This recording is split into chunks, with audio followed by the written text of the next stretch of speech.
اور وہ اپنے آپ کو تندرست محسوس کرے تو اس کو چاہیے کہ اپنے چھوڑے ہوئے روزے بعد میں رکھ لے اور ان کی قضا کرے۔ لیکن اگر کوئی شخص اپنے بڑھاپے کی وجہ سے اتنا کمزور ہو گیا کہ اسے اپنے ٹھیک اور صحت مند ہونے کی کوئی امید ہی نہیں ہے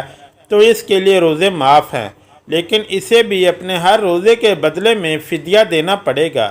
اور فدیہ یہی ہے کہ اپنے روزے کے بدلے ایک مسکین کو پیٹ بھر کر 2 وقت کا کھانا کھلانا ہوگا۔ نمبر 4، دودھ پلانے والی عورت۔ یہاں یہ بھی واضح کر دیں کہ پہلے زمانوں میں ایسی عورتیں ہوا کرتی تھیں جو لوگوں کے بچوں کو دودھ پلانے کا کام کیا کرتی تھیں۔ وہ لوگوں کے بچوں کو اپنے ساتھ لے جایا کرتی تھیں اور 2 یا 2.5 سال کے لیے اس بچے کو دودھ پلایا کرتی تھیں اور انہیں دائیاں کہا جاتا تھا۔ ایسی عورتوں کے لیے بھی رمضان میں روزے نہ رکھنے پر چھوٹ ہے جو بچے کو دودھ پلاتی ہیں، لیکن چونکہ اب ایسا زمانہ نہیں رہا لہذا ایسی مائیں جو اپنے بچوں کو دودھ پلاتی ہیں اور اگر ان کا ڈاکٹر انہیں یہ کہہ دے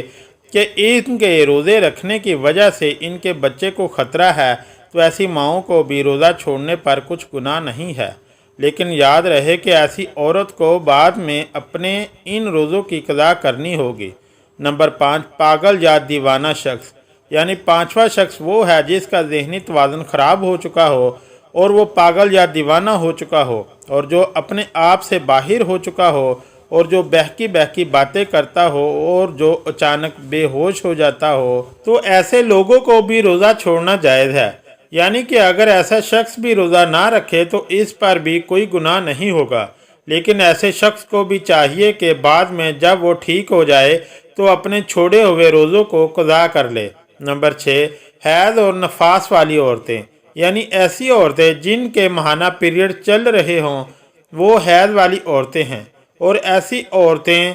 جنہوں نے بچے کو جنم دیا ہو اور ابھی تک ان کا خون نکلنا بند نہ ہوا ہو تو ایسی عورتوں کو نفاس والی عورتیں کہتے ہیں۔ یہاں پر ایسی عورتوں کا بھی روزہ رکھنا جائز نہیں ہے۔ یہاں یہ بھی یاد رکھیں کہ پہلے بیان کیے گئے 5 قسم کے لوگ اگر روزہ رکھ لیتے ہیں تو ان کا روزہ قبول ہو جائے گا، لیکن حیض اور نفاس والی خواتین اپنی اس حالت میں روزہ نہیں رکھ سکتی، اور اگر وہ رکھیں گی تو ان کا روزہ قبول نہیں ہوگا اور ان پر سخت گناہ ہوگا۔ ایسی عورت جب بعد میں پاک صاف ہو جائے تو اس کے لیے ضروری ہے کہ اپنے چھوڑے ہوئے روزوں کی گنتی پوری کر لے۔ نمبر 7، سفر پر ہوتا، یعنی مسافر ہوتا تو ایسا انسان جو حالت سفر میں ہے تو اس کے لیے بھی روزہ نہ رکھنے کی چھوٹ ہے، اور روزہ نہ رکھنے پر اس کے لیے کچھ گناہ نہیں ہوگا، لیکن یہ بات بھی جان لیجئے کہ اس سلسلے میں سفر کیسا ہوگا تو ہم آپ کو بتا دیں کہ جو سفر 82 کلومیٹر سے زیادہ ہو اور وہ کم سے کم 15 دن کے سفر کی نیت کر کے گھر سے نکلا ہو تو ایسے مسافر شخص کے لیے روزہ نہ رکھنے پر چھوٹ ہے، لیکن جب اس کا سفر ختم ہو جائے تو پھر اس کے لیے روزہ رکھنا ضروری ہو جاتا ہے۔ یہاں پر یہ بات بھی قابل ذکر ہے کہ اگر کوئی شخص سفر کی حالت میں ہے اور وہ یہ کہے کہ وہ روزہ ضرور رکھے گا کیونکہ اس کا سفر آرام دہ ہے تو ایسا مسافر سفر کی حالت میں بھی روزہ رکھ سکتا ہے اور اس کا روزہ ہو جائے گا۔ پس اگر سفر آسان ہو تو روزہ رکھ سکتا ہے، لیکن اگر روزہ نہ بھی رکھے تو اس پر کچھ گناہ نہیں۔ نمبر 8، ایسا شخص جس کی جان جانے کا خطرہ ہو، یعنی اگر کوئی تلوار لے کر کسی کے پاس آ جائے اور یہ کہنے لگے کہ اگر تم روزہ رکھو گے تو میں تمہاری گردن اڑا دوں گا، یعنی تمہیں مار دوں گا، اور اسے اپنی جان کا خطرہ ہو تو ایسے شخص کے لیے بھی روزہ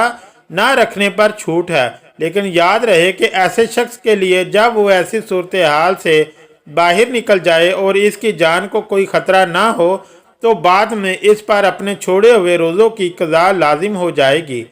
اور اسے بعد میں اپنے وہ چھوڑے ہوئے روزے رکھنا پڑیں گے۔ نمبر 9، نابالغ بچہ، یعنی جیسا کہ ہم سب یہ جانتے ہیں کہ روزہ ہر بالغ انسان پر فرض ہے جو اپنے ہوش و حواس میں ہو، اس طرح روزہ نابالغ بچے پر فرض نہیں ہے۔ اگر کوئی نابالغ بچہ روزہ نہیں رکھتا تو اس پر کوئی گناہ نہیں ہوگا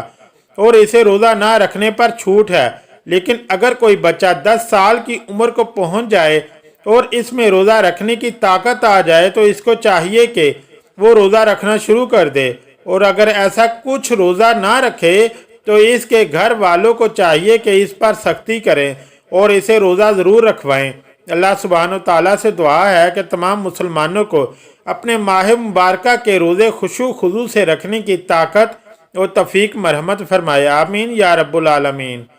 اگر میری ویڈیو پسند آئی ہے تو پلیز میرے چینل کو لائک اور سبسکرائب